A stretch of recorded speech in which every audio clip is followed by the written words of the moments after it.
Hello, I'm Dynast Amir.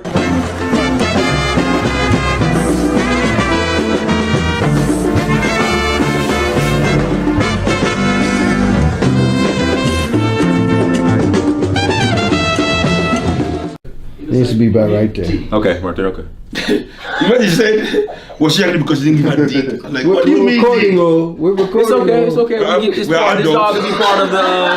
Hey, this can be all part of the video. It's okay. That's what you mean. I didn't give her dick. It's not like this. It's like this. Yeah. You say dick, especially when you're talking about me. You say, did you give her? Wrist or elbow? No, like. Okay. I don't exaggerate. I don't have up to this one. But it's like this. I know for sure. It's like this.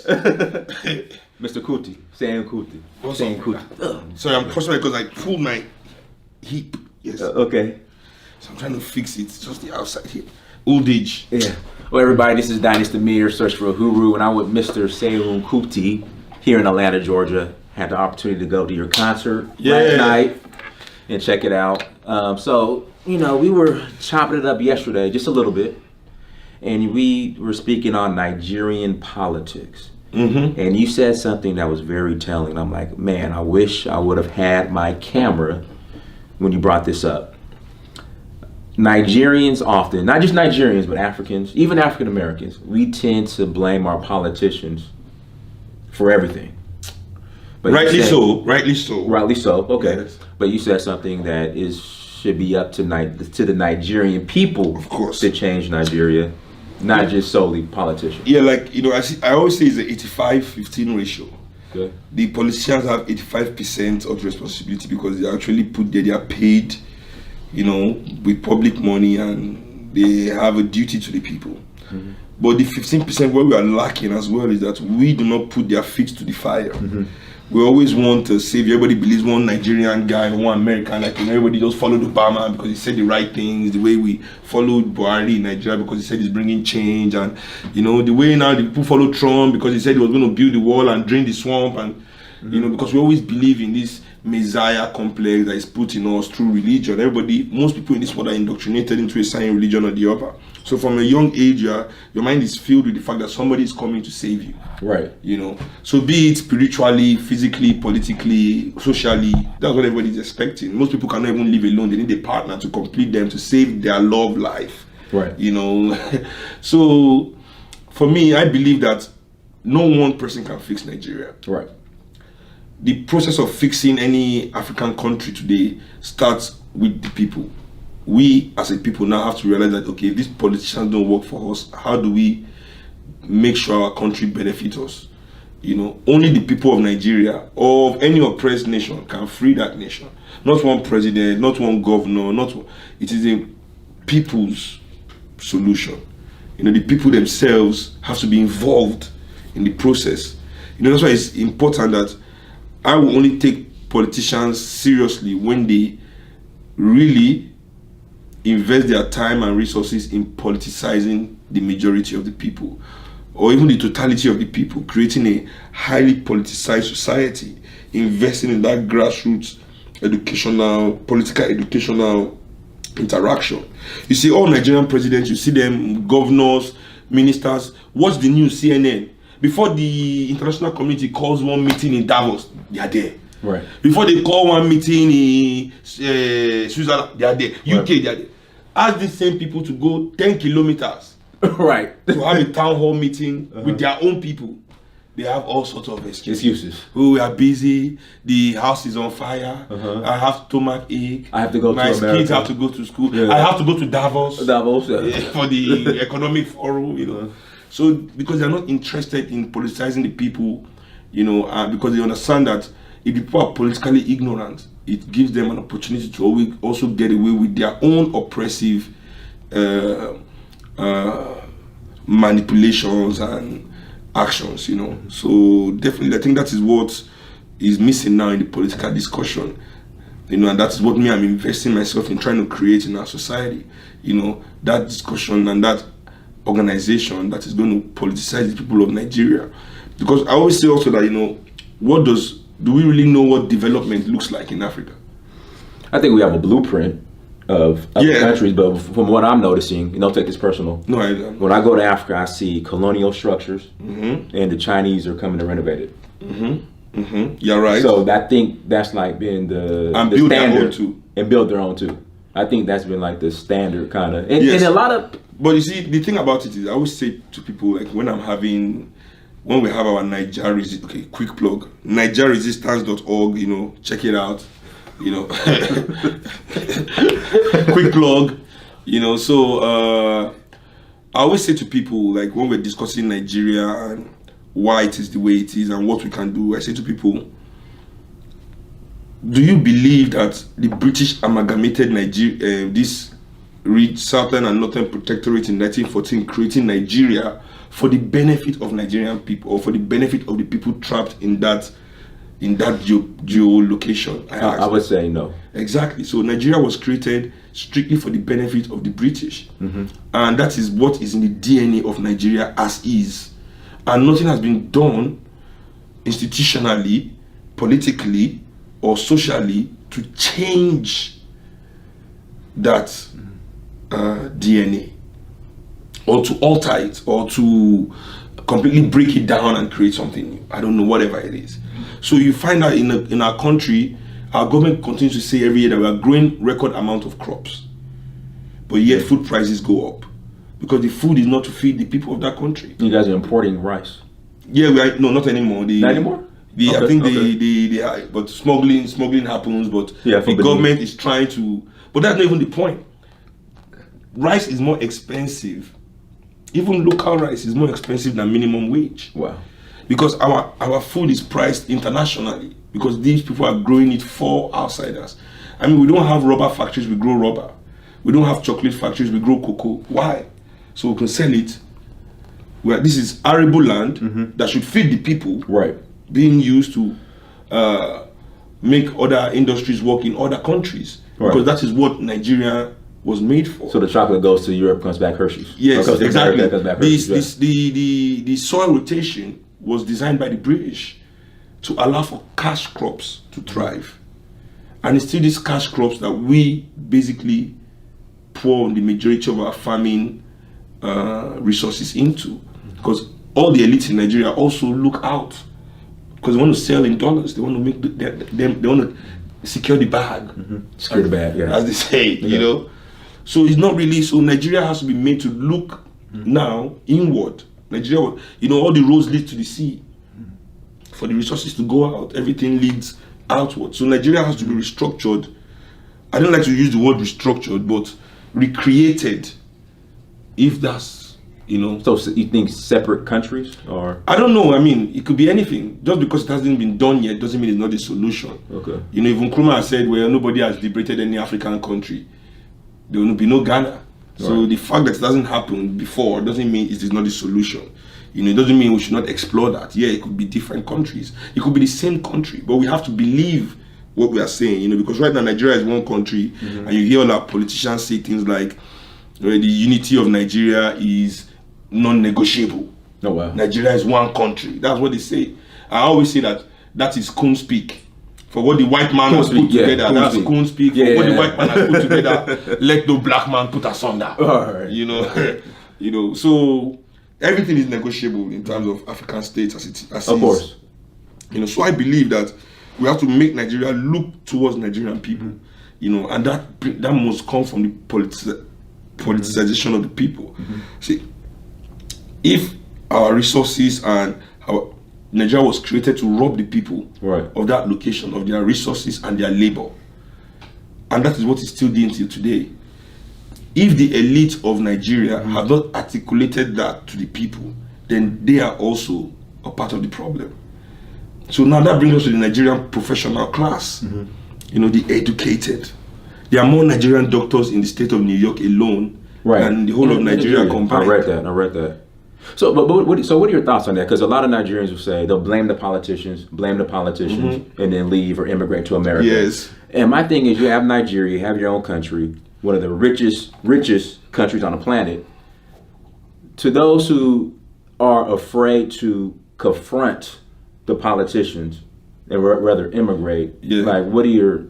Well, for me, economic mercenaries, as I call them, need to revamp or reanalyze their priorities. You know, Europe and America, I could say, it's good to, you know, come look for greener pastures. Right. The same Europe and America says to black people, go back to your country. Right. So what does that mean? So you're saying a lot of the immigrants, not to be decisive, you're saying a lot of the immigrants are economic mercenaries. Yeah. So it's just about the money. Yeah. It's not really about bettering Nigeria. And they're saying it's a personal thing, because the world is individualistic, you know, it is, you know, not for self. Well, they would say they're bettering Nigeria by sending money through Western Union to a family.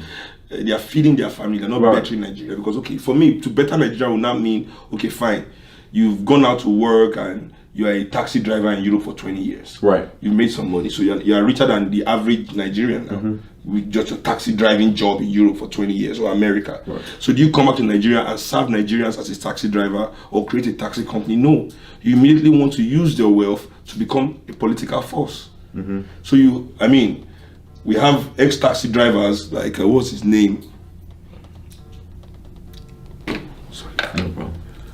What's his name? No, not him. What's his name? I'm going to remember his name. Fani Kayode. Okay. We used to drive cabs in the UK. He's in Africa now. Okay. He's in Nigeria. He was Minister of Aviation. It was, wow. So that's what you serve as a doctor. Even a doctor, you know, come and build a hospital. Treat us too. The way you treat the Europeans and the Americans for 25 years, as you quick to say. But no, when they come to they want to Minister of Health or Commissioner for Health or governors. So nobody really wants to come back and develop the nation. So for me, that's why I understand them to be economic mercenaries. You know, and Europe and America use the media to encourage this behavior. You know, that individualistic idea of capitalism. Oh, you've done good for yourself. The American dream. Yeah. Get your money, get your house. Exactly. Yeah. Get yours. Get yours, right. You know, but we as motherland people, we cannot be about the individual. We have to be about our community. We have to be collective. So who is passing that message across? What code do we have amongst ourselves to encourage that to happen? You know, so how do we develop a real nation out of a country that was created to oppress us? Right. Because Nigeria was created by the British to oppress the people of that place.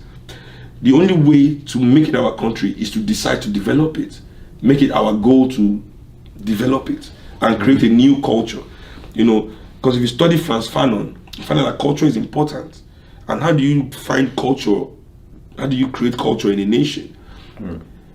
Because Nigeria has no culture.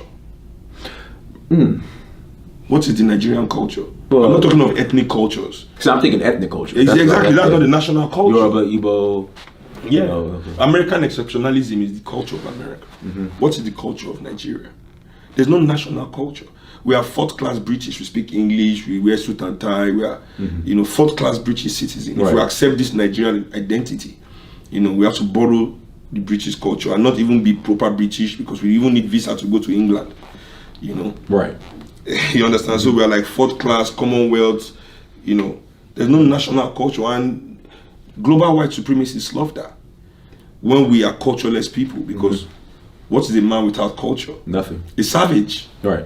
You know, and there's nothing racist like more than saying that black people are savages. So as long as you embrace this cultureless identity, you live a life without a code. You know. So the people who have the Nigerian diaspora who are successful in America, successful in the UK, again, they're making their money, but they will tell you that Nigerian politics has made it impossible almost for them to even come back. Yeah, but the problem I have is not really with them. It is with the governments that create the avenue for them to abandon their responsibilities. You know what I'm saying? Right. You see, if those doctors are good enough to practice in America and Europe and they become top surgeons, top doctors, like we have a lot of them, it means they're highly intelligent people. Right. So they didn't have the avenue to leave Nigeria. Their intelligence enough and their talent is enough to will them to agitate. That the system matches their ambition. So Europe and America, they are very adept at taking those people that will agitate for a better Africa out of Africa and give them their own jobs. Right. in Europe and America. Very high paying job. Very high paid. Yeah. You know, they spend billions. Europe and America spend billions. The American embassy, they have their, I don't know what they call it, the British Lottery. one is American Visa Lottery. The British, they have the British Council, French Cultural Center, Goethe Institute. They spend billions encouraging the best of us to leave our country and settle in their countries. Yeah. You understand? I understand. So, but where's the African answer to this attack? They'll say that the wages aren't high enough to compensate them in Africa. That's where they go. Yeah, so fine. So the answer to them would be money. Yeah, so if the answer is money, are they putting the money towards community development or personal development? Personal. Exactly. So whose responsibility is it? If they were living in the country, for sure, their community would matter to them. They would want to see the community get better. Money is not the answer to everything. You know, I mean, with all the profits that the corporations make, I mean, Amazon is making this billion, the 1 trillion, this 700 billion. Is the earth thriving? With all the profit that the earth is generating today, can we say that the earth itself is thriving? No. Oh, it is. Well, the earth itself is going to be there, thriving. Yeah. It's thriving. The earth is thriving. The people The might earth not is not be thriving. Okay. We are in the brink of an ecological disaster. Okay. Global warming is real. Okay. Even I know they call it global warming. And I think global warming is a misnomer. Global warming is kind of making it, you know, mild. Then people think it's something that is happening later, you know. But we're in the midst of ecological homicide, ecocide by the elites of this world. The amount of fishes that have been extinct from the sea, the amount of the ocean that is polluted, you know, the solar ice caps melting and things like that. The earth itself cannot sustain the profit. Okay. Forget the humans. Human beings are being, you know, 80% of humanity is living in hunger. So that one we've been defeated. Now I'm talking about the earth itself, Mother Nature cannot sustain the profits. The Amazon is almost depleted. True. Okay. Okay, I got you. You understand what I'm saying? So the earth itself cannot sustain profit. No matter what we try to tell ourselves, no matter how we try to paint it, you know. So when people tell me, oh, because they pay somebody, he's making money to take care of his family is good enough, because he makes personal profit is good enough reason for him to abandon his own duty to his country. Doesn't make any sense. Because what I will say to him is, without the struggles of your ancestors who died and sacrificed, you can't be a doctor in an American hospital. So we motherland people cannot think like everybody else. You know, everybody else, they were invited to the table of capitalism. True. Asians, Europeans, Americans, they invite themselves. We as African people, motherland people, every single step we have taken in this system has been paid for by blood. To get on a bus, to drive a bus, to get in a cab, to sit in a restaurant, to go to school, to vote, to be doctors, to be lawyers, whatever it is that you think you are doing today, your ancestors have paid a blood price. And are you talking about as far as on the Black American or all over? All over the world. Okay. Without Nkrumah in Africa, we are nothing but colonized subjects who could not rise above the second rank of civil service in our own countries, in Africa. It was the independence, the anti-colonial movement, colonialist movement of Africa that allowed us as black people in Africa to be able to sit down in our own homes. Wow. They used to have boys' quarters where you sit. Lagos is still designed according to the colonial masters, even though we have their replacements now living on the island. The design of the island and how we live on the, I mean, all this is set up by colonialists. So there was the colonial struggle to even make us free in Africa, you know. So even when people come here, there's the division. They come here, they think they're different from African Americans. I was going to get to the next question, but keep going. I'm asking one more question. I'm like, you get here, you think Americans are happy to see you in their university? Right. Did African Americans just stroll into universities in America? Somebody paid the blood price. So when you sit down and say because you are making money, you don't have a responsibility to your people, you are spitting on the graves of all those people who died to make it possible for you to have that, and you are too much of a coward also to pay it forward. Say it again. You got to repeat that again. And I mean, if you ignore the sacrifices of the people that was paid for you to be in your position, you know, it means you are spitting on the grave of all the people that died to make that happen. Not only that, you are too much of a coward to pay it forward. Which leads to my next question, last question. When I was cleaning up over here to set my camera up, I noticed you had a book by Amos Wilson. One of my great teachers. Amos Wilson, a Black American. Yes, Dr. Amos Wilson. The conversation is starting to come up now, not to be divisive, that Pan-Africanism is not being reciprocated. A lot of people, Black Americans, ADOS, descendants of slaves, feel as if, no. You people are not descendants of slaves. Okay, go ahead. You are descendants of, you are African people. I mean, anyway, go on. Okay. This ADOS thing is crazy. You think it's crazy? Yeah. Okay, all right. So they feel as if. And why are you starting your history from slavery? Like, Well, we've decided that we are not, our history didn't start with that. Why are we? I think this is the problem. I'm gonna tell you what the problem is. So I saw a lady in Gambia, British lady, black British lady, relocated to Gambia. Happy to be back in Gambia. I'm African. But the issue that a lot of African Americans are running into when they go to Africa is they're not treated as Africans or looked at as Africans. They're looked at as Americans. And then through slavery, chattel slavery, Reconstruction, Jim Crow, war on drugs, Black Americans have always been engaging with Africa. But a lot of Black Americans feel like it's not being reciprocated. So when I go to Africa, I'm not even considered Africa. But as you just said, an African immigrant could get into a major university and not realize the blood sacrifice or blood equity that the Black American has put in to make it possible. Mm-hmm.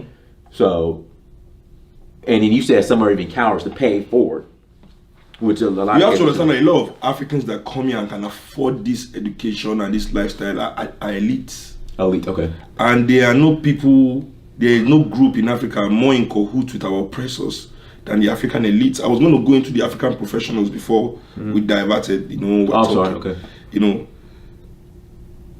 The African banker is no different from the racist white banker. I always tell my brothers and sisters all over the world, to understand what we are going through, we need analysis. That's why I love Amos Wilson. Mm-hmm. We need to understand analysis. We have to do away with this cultural aesthetics and aesthetics. Do away with it. Let's go into analysis. All the banks in Nigeria are Black owned, and we still can't get loans. The way you can get loans here, and you say it's because the bankers are racist. No, it's the banks that are racist themselves. The institution of banking. The way cops kill Black people here is the way they kill us in Africa.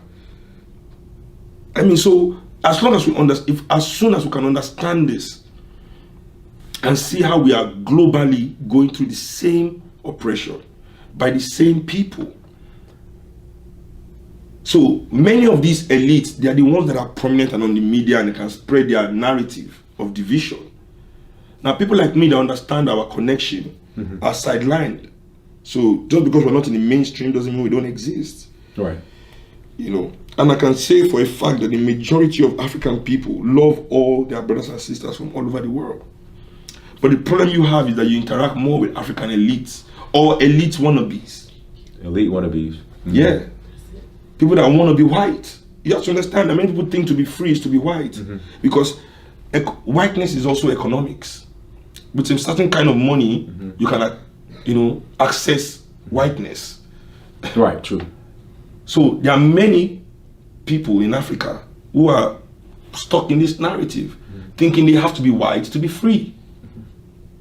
But to be free is to be free. So we cannot confuse both. Okay. This ADOS narrative, for me, and saying, Africans don't pay. Every time we have achieved anything as motherland people, if you study in detail the technique and the strategy, you find out that the continent and the diaspora were united. Martin Luther King was united with Nkrumah.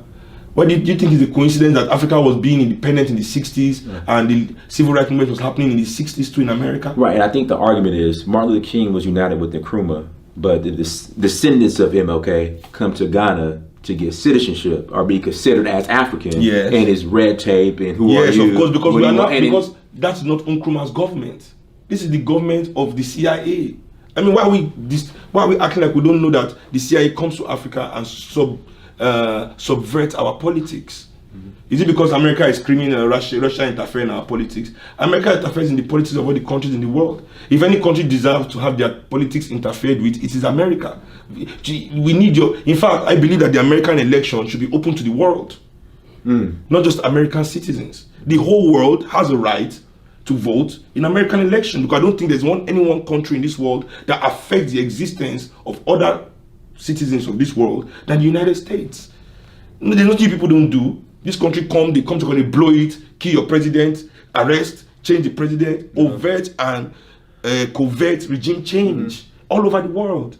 So when you come to Africa as it is today, I mean, the president of Nigeria in America, when he was in England, being interviewed about Nigeria, said the Nigerian youth are lazy when they're talking about social welfare. Okay. That why don't they? Oh, the Nigerian youth are lazy. They don't like to work. They don't. Same thing racists say white person about black people. Not white people, racist white people. Right. Will say about black people came out of the mouth of the president of the most populous black nation in the world. So when you say you have red tape, because people say African presidents, these are the Christian and Muslim presidents of Africa. It's the truth. You cannot tell me that you respect Africa when you don't revere anything in Africa. Your God is in the Middle East. You respect the Arabic custom more than African custom in any way, shape, or form.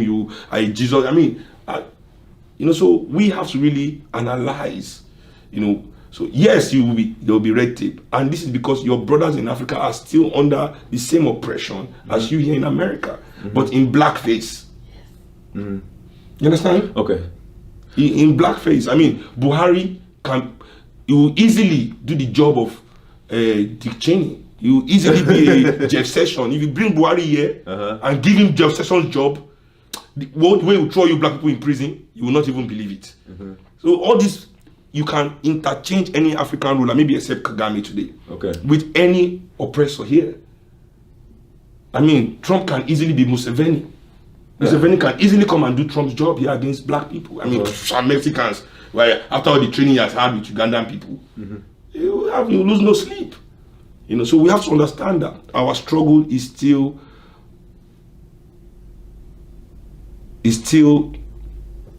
united in the front that we have the same oppressive systems, regimes, governments all over the world suppressing us as motherland people. So when the things are not being paid forward, this is not the wish of the majority of African people. Right, that's what the ADO is. It is the wish of the elites.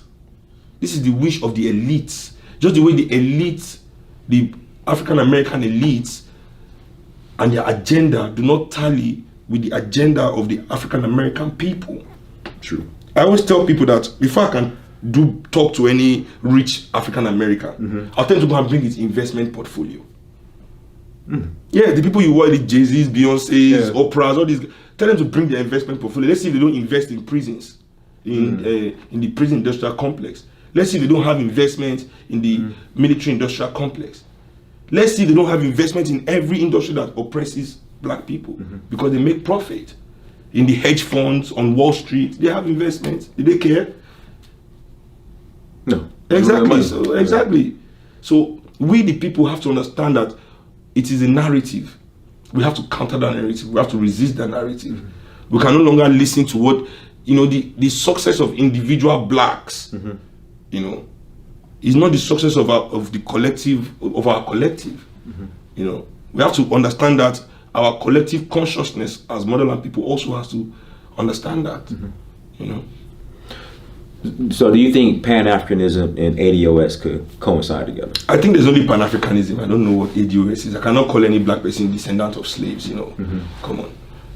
We've gone past that, We are bigger than slavery, and having for such a short period of our history, we cannot define ourselves by this, The Africans in America. We're good. All I did was change Sims, though.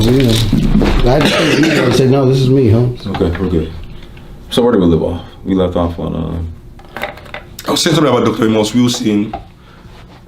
What was I saying? We're from Africa, from Negro. The last thing that you said was that Frantz Fanon said the ultimate goal of the black man. Is to become a white man. Okay. Yeah. So as someone said, the ultimate goal of the black man is to become white.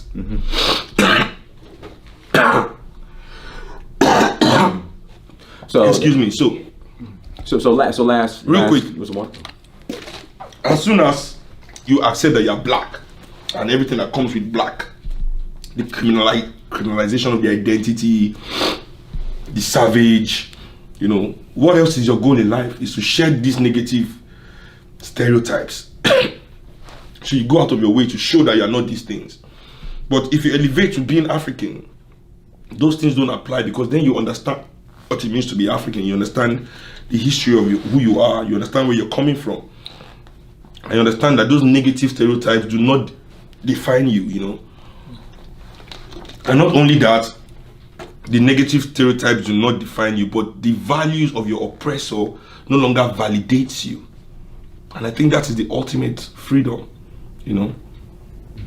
So last question on the ADOS, because this has been a very hot topic. I know. I somewhat agree with from what they're saying is just because the type of immigrant, not just African. This let is me all tell across, you, this yes, is but across the board. let me tell you the thing about ADOS that I see. Okay. Basically, what they are saying is they've seen that there's a chunk of money or whatever that if African Americans struggle, they can get from the American government. And this time they don't want it to be for everybody. The way affirmative action and Right, exactly. became for everybody. Exactly. Right, So right. for me, those kind of divisive ideologies just can't work. So especially when it's because you're trying to tap into some benefit of our oppressor. You know, I can't even argue with that, and I support a lot of what the ADOS say, but You know, what you just so- said, I can't. You know, so for me, that's what it is. We need to find them. We have to find, you know, we are intelligent enough. We are genius enough to come up with amazing ways to unify all oppressed people. I'm not even talking about black people only. Yeah, our struggle is real. Our struggle is strong. But how about the class struggle? Where's the class narrative? You know, in this ADOS, what's going to happen? Who is going to control the ADOS movement? Is it the rich blacks that have been controlling, you know, the African American narrative? Are they the same people that are going to, you know, lead this ADOS movement? You know, asking for reform and integration constantly. You know, instead of creating our own independent systems to recognize us for who we really are. So you think ADOS are militant integrationists? Yeah, of course. They are into what do we, I mean, yeah, it's an integrationist movement, you know, in so many words and with such, you know. So for me, I just think we as motherland people should shun anything that divides us. Okay. That's the only same reason I don't support feminism, because it removes Africa. It creates tension between black African men and women. You understand? Here we have our internal issues. Definitely, there are internal issues between the sexes that must be confronted, that must be resolved. But we must find our own internal solutions to deal with that. We need the codes internally to deal with such things. You understand? But to now say, oh, that is enough reason for our men and women to become enemies instead of allies makes no sense to me, especially when the goal of the movement is to also, you know, claim more from this oppressive system. Right. You know, as I said on stage yesterday, and I'll repeat it right here, the goal of feminism is to turn women of all races into white men. Repeat that again. We need to hear that. The goal of feminism is to turn women of all races into white men. Because we want equality now. We want, what do you want? Equality. When do you want it? Now. I said, equality to who? Is it to black men? No, it's to white men. They want to be shot on the street like dogs, thrown in jail, oppressed, harassed, stopped by. No, this is not the reason. Right. You know. So when they say equality, even when we black people say, that's why I don't support any movement that is looking for reform or change within the system. I only support movements that are seeking to replace this system. Because there's no joy for us, there's no future for poor working class people in this system. You know. So even when the integrationists say equality, to what? It's to white men. And I'm sorry, that is not what I want to aspire to. So it makes sense why like movements like the Me Too movement, they never go after a white man. Maybe they go after some. Nah, barely. Maybe they go after some, But I think there are a lot of male Me Too victims as well. Yeah, victimhood is victimhood. Yeah, everybody find justice. Me Too is a justice movement. Anybody can tap into it. This is not what I'm saying. I'm talking about not only social movements like Me Too, because Me Too is a social movement, changing the social perspective of the people towards rape and abuse of women. And I'm happy that it has come to the fore that many of the people that this society has elevated were picked because they are deliberately picked because they are sick. And their sickness, because they are sick, they can be easily controlled. They can be easily used as weapons against their people. We find out how because of this Me Too movement, everybody is really quiet because nobody wants their Me Too to pop up. So for me, any movement that is seeking for reform within this system, I don't think is viable, because as I said, we want to be equal to white men, but white men are not the epitome of man.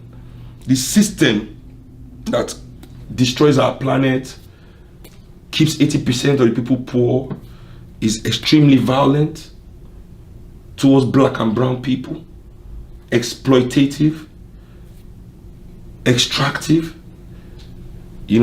Is this what we want to aspire to? Even in Nigeria, a lot of young so-called activists are nothing but oppressors in waiting. They want to keep the system intact, so as soon as they can have access to it, they can continue to perpetuate what the system was meant for. I hate. I mean, I hate, but just when I hear black and brown, I just get triggered. But yeah, but it's the truth, though. Yeah, but it's just this is the issue. This is where we're because for me, I see class too. This is something that we have to see as well. We have to really understand class, because in the class struggle is one of the genuine points of intersection between humanity. It's a real genuine point of intersection. It brought a lot of advance. I mean, in the 20s, 30s, 40s, 50s, labor unions were globalized, and the elites found a way to kill that. Today, money can move anywhere, capital can move, and capital is nothing but the elite's way of manifesting their own vision. So, for example, the elites in Venezuela, when they want to protest, they don't need to go on the streets. They move their money out of Venezuela. They move their capital. They don't have to move. They don't have to move their labor. They move the capital. Nobody stops. They can send it anywhere. I'm in Nigeria. My money doesn't need visa to go anywhere. You understand? But we, the people, must always be checked, controlled. We can't move. We can't decide. We can't create our own vision. I can't say, okay, fine, 10,000 Nigerian people, let's get on the plane and go and assist our brothers in America. We need visas. We need this. But Bill Gates can say, oh, you need to make something happen in Nigeria. Okay, I'll send you $5 million. You understand? So let me ask you, in Nigeria, in Africa, what are Africans currently doing, continental Africans currently doing to assist their brothers and sisters in America? I mean, the best thing we can do is to try for Pan-Africanist governments in Africa, not Christian and Muslim governments in Africa. Conservative. We need Pan-Africanist rulers in Africa. And I think the new Ghanaian president is on that tip, really extending. I'm waiting. I hope it really happens. Extending. Is trying to extend the olive branch. I think many Africans, South Africa, they are changing their own view as well. Even Nigeria is beginning to come around. So I think it's a gradual process, but it is not only political will. It's the natural calling of the land to his kids, to his children all over the world. Not only in the United States, but in Jamaica, in the Caribbean in general, in Brazil. I mean, Yoruba was just made an official language in Brazil. Yeah. You know what I'm saying? So this is not just the people, but the continent itself. Our ancestors are calling and making the cosmic effort also. So we just need to now add the physical effort to match what is going on cosmically today. So I really feel like we can't give up on unifying ourselves towards our emancipation. But the fact that we as motherland people go through the most immense of oppression and racism and subjugation. Worse than black Americans. Worse than black Americans. You think so, really? Because they don't... Listen, Are you for real? What, on the motherland? Yeah, I'll take you to Africa. I'm always in Africa. Yeah, but where are you? Where are you staying? Poverty that people. Well, it's not. Where that. are you staying in Africa? I stay in Ilife. I stay in Osogbo. Where? You I should stay in my friend's house. Hey. I mean, my friend's house. Yeah. My thing is. Let me take you to some neighborhood. You won't last 1 week. Well, let me take you to Skid Row in America. In Hey, LA. all they have is guns. They might scare me with some guns, but I will survive if they didn't want to shoot me. Nobody will want to shoot you in these places I'll take you to. But I'm sure you want to go back to the States or at least move to my house in 3 days. Well, I understand. You'll be like, She'll take me out. I'm a celebrity. Get me out of here. No, but what I'm saying is, the thing that, again, I've seen some parts in Africa, but the worst I've seen is Skid Row in LA. I've not seen anything worse than Skid Row in LA. You've not been to some parts of it. You know, when you go to Africa too, Africans don't like showing the world. No, I go everywhere. Watch my page. I go everywhere. Ask John. I go everywhere. I've seen it. Nothing's worse than Skid. Have you been to Skid Row? I've not been to Skid Row, but I've been to my family house in Freetown. We didn't have a toilet until 2014. Go to Skid Row in LA and then tell me if it's We worse. didn't have a toilet. People don't have shoes. They don't have running water. They don't have Well, electricity. this is not. Let's not do like who is suffering. I hate when we do like who is suffering the most. But what I'm That's saying like. is, it's not even about who's suffering of the most. It's about the scale of suffering that exists in Africa with African people in comparison to what people are dealing with here. It's not even on the same. It's not even on the same. It's not in the same realm of reality. It's not in the same realm of reality. You cannot argue. And on top of that, not only do you have extreme poverty, you have high death rates. Like half of our family just was wiped out last year and the year before because the healthcare system is terrible. So there's no comparison in terms of the scale and what it is like for the vast majority of Africans in Africa.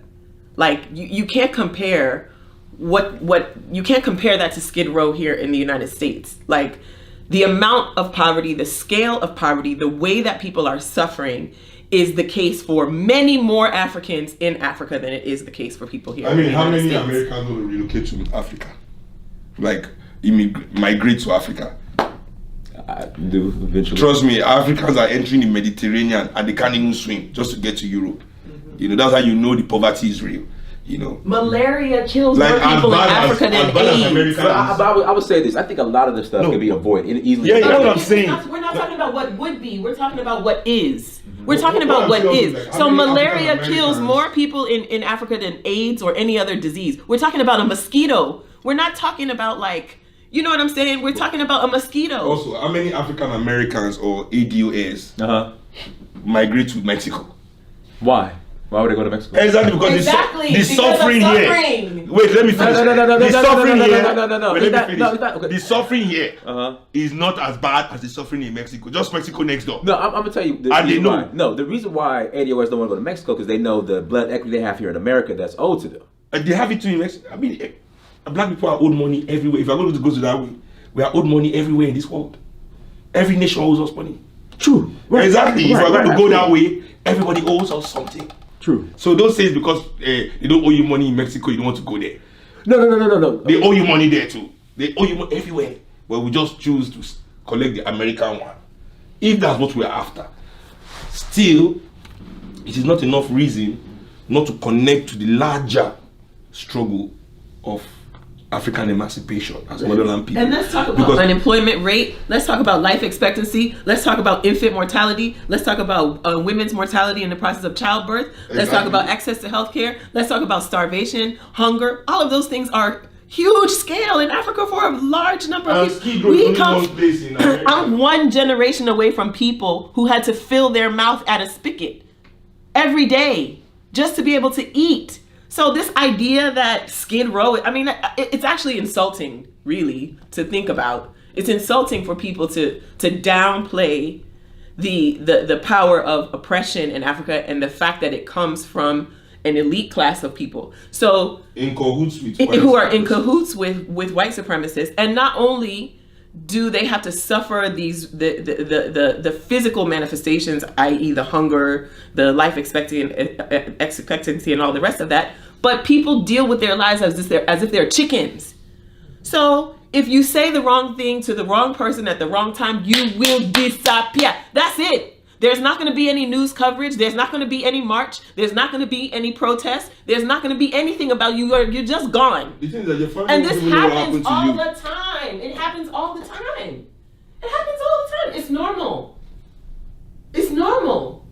Look at all the countries in West Africa, and I'm just talking about West Africa, that have undergone civil strife in the last 20 years. Everyone except Nigeria. So what are we talking about? What are we talking about? I'm Senegal. You know, like my family is Sierra Leonean. I have cousins who had to sleep under a bed for the duration of the Civil War.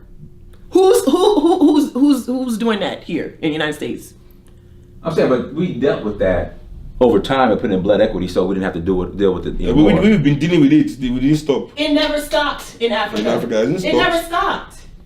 It never stopped. It hasn't stopped. So from the time of the beginning of the transatlantic slave trade Right. till today, Africans are still dealing with that. It's just in blackface, like he's talking about. And also, another thing about Africa as well is that most people forget to put into perspective that a whole generation of leadership was wiped out. Lumumba, Nkrumah, Bembela, Sekou Touré, Sankara, you know, Steve Biko, you know. They're coming from a And just the way, you know, like Haile Selassie. Selassie, They got him it's at the end. contestable, you know, to talk about him is okay. He's a monarch. I don't like to praise or. I understand. I'm not talking about a monarch, but let me go back to what I'm saying. You know, like we always forget to understand. Oh, I lost what I was gonna say just now. Yeah, that not only does white supremacy look to dismantle black leadership, they also look to replace black leadership, to strengthen black leadership that is detrimental to black people. So that's why the Black Panthers could have been destroyed, but black gangs are still left to thrive. Mm-hmm. The outright murders of people like Fred Hampton, many Black Panther leaders to weaken the system. That same tactics can be used against these drug dealers and gangsters, and nobody would care. Mm-hmm. Nobody would march on the streets, but they don't do that. The cops act like they don't know where the stash house is, but every little child in the fucking hood knows where the stash house is, but the cops don't know. The cops know. And when they know, they start saying they need all this paperwork and reason and pay to go and do their jobs. But not when they want to kill an innocent black kid that is unarmed. They don't think about paperwork and all that kind of things there. Mm-hmm. Right? So we also have to look in Africa, in the African American society, why some leaders were dealt with the way they were and why others were left to thrive, mm-hmm. and even have federal government contracts to back them, mm-hmm. even though they are anti-American, e.g. the Nation of Islam. Mm-hmm. Oh, okay. And Mr. Louis Farrakhan. Okay. Hello? I know, I'll call you back. Or come to my room. Come to my room. You're killing my... Come to my room. What if you didn't have mobile phones? This mobile phone has made everybody lazy. Remember when we didn't have these things? Everybody, you have to go where you gotta go. And when you want to go and see your friend in his house, you go with the Lord. You can't call him. You don't know where he is. You just go, you're like, he's gonna be home. You will him to be home. You will him that he's home. Anyway, so as I was saying, so why are these toxic messages allowed to thrive in our society? Islam oppresses black people. True. There's no salvation for black people in Islam, especially black women.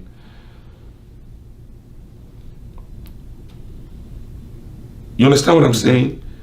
Someone like Karenga and his new slaves, or whatever they used to call themselves, the number one antagonist of the Black Panther, and they've now we know that, you know, they have some federal help.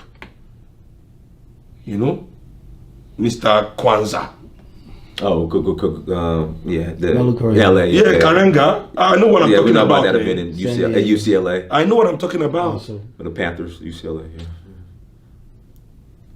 So I know what I'm talking about. We have to also see that aspect. We have them in Africa. We have Mandela. Allowed to thrive. Came out of prison at 71. Was able to amass $100 million in 20 years at 71. You know. What's going on? Where did you work? What's your job, bro? So many leaders like that in all over Africa. Mobutu Sese Seko, Obasanjo. What's this guy in Algeria? What's the name of their head of state? Gaddafi. No. Algeria. In Algeria, not Libya. You know, before they took out Saddam Hussein, you know, so people that have done irreparable damage to our continent, that have been propped up for decades by America, saying, oh, black people need strong armed government.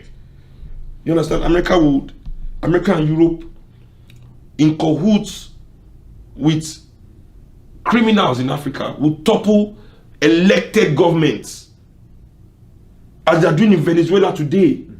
Democratic governments that people have voted for. You tell me because the election was not free and fair. Is the American election free and fair? Hillary won the popular vote. Is she president?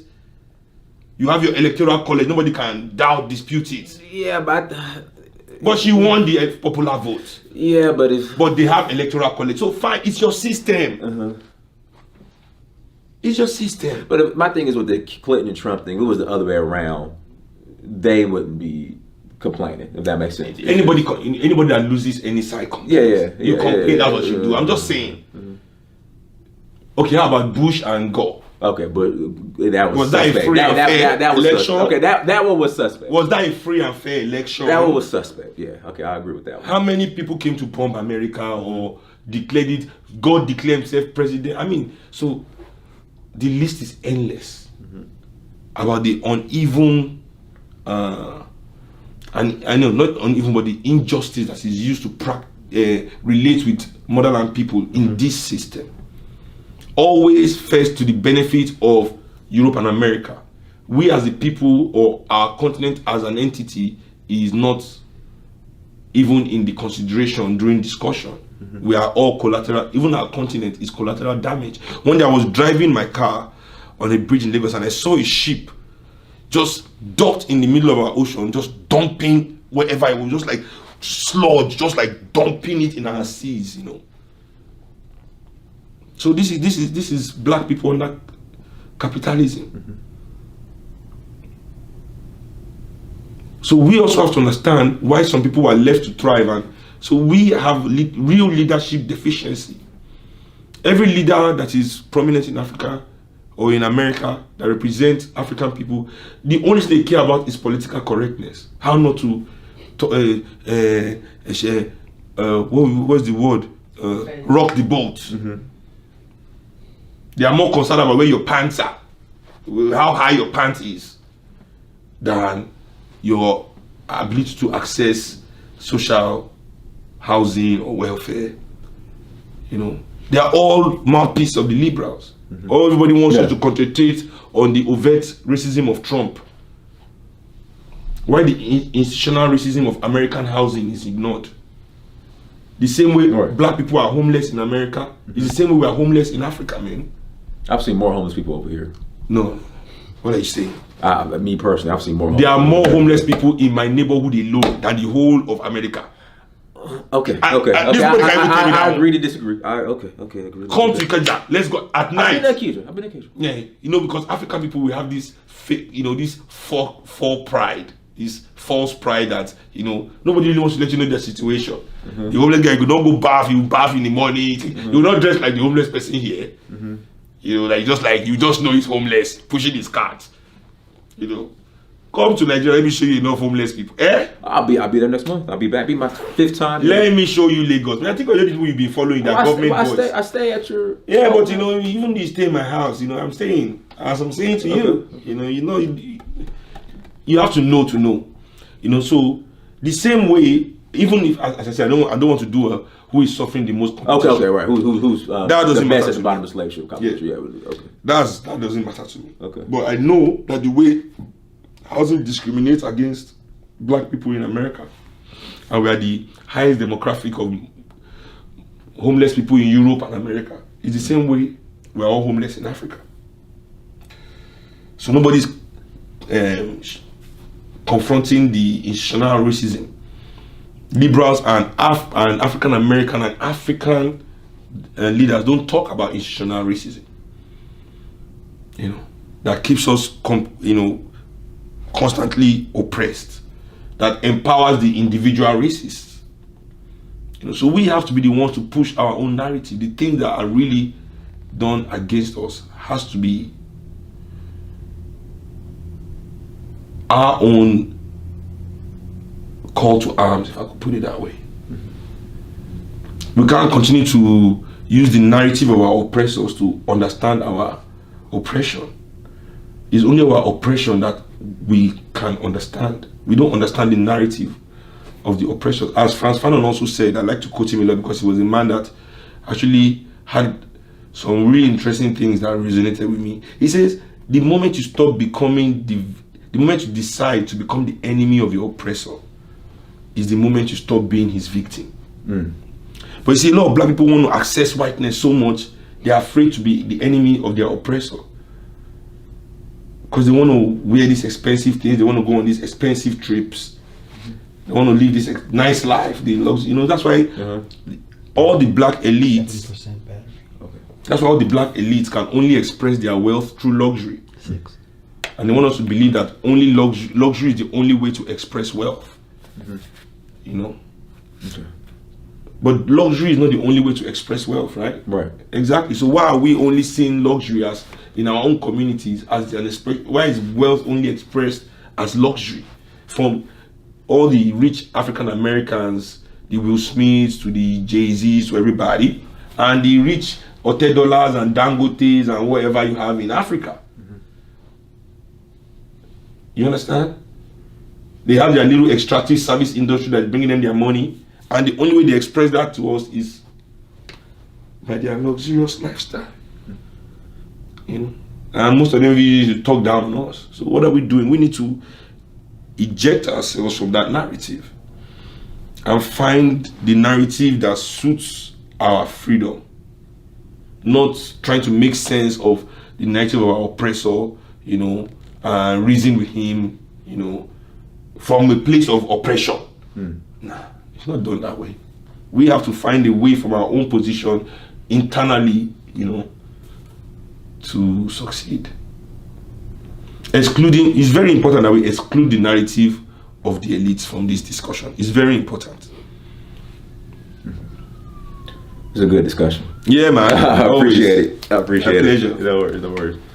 So you go to New York, shout everybody, shout out where people can contact you and okay, everybody. Next dates where you're going to and okay, we're doing New York on the 19th of February. We're in that's in 2 days. Where are we again? We're in we are Detroit. We are in DC. Check out the dates on my website seunkuti.net. You can check out all the dates. I don't remember them. I try not to remember my dates. I just go. I don't want to look at how much work I have to do because so I'm just like, we have a show today, let's go. So for me that is easier that way. But check it out. Big Bird. Like Sesame Street. Big Bird Kuti. That's my Instagram handle. If you want to check it out. At Real Seun Kuti on Twitter. Seun Kuti on Facebook and all of that. So yeah, check it out. I put out some interesting things too, Cool. Yeah. All right, guys, I appreciate it. Yeah, but I don't want anybody in America to feel like, Africans are not, don't see you as their brothers. That is an elite, those are the elites of Africa that thrive off our division and make profit of our oppression.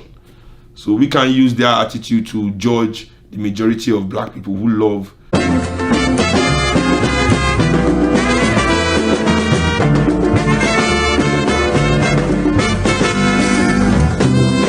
Another friend of mine, I said, look, you know, I need to go on vacation somewhere. Where should I go? He said, go to Africa. And not only am I gonna go, I'm going to explore a new country. So I went to Tanzania, South Africa, Namibia, Mali, Senegal, Morocco, Liberia, Namibia, Kenya, the Voodoo Festival in Ouida, Gambia, Togo, Cote d'Ivoire.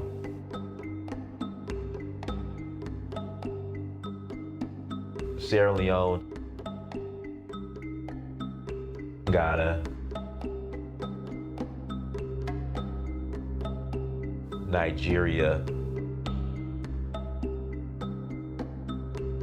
It's been a beautiful experience, just learning more about our culture, our indigenous culture. So Uhuru means freedom in Swahili. I'm in search of my roots. In finding that, I would experience my Uhuru, which is freedom. Till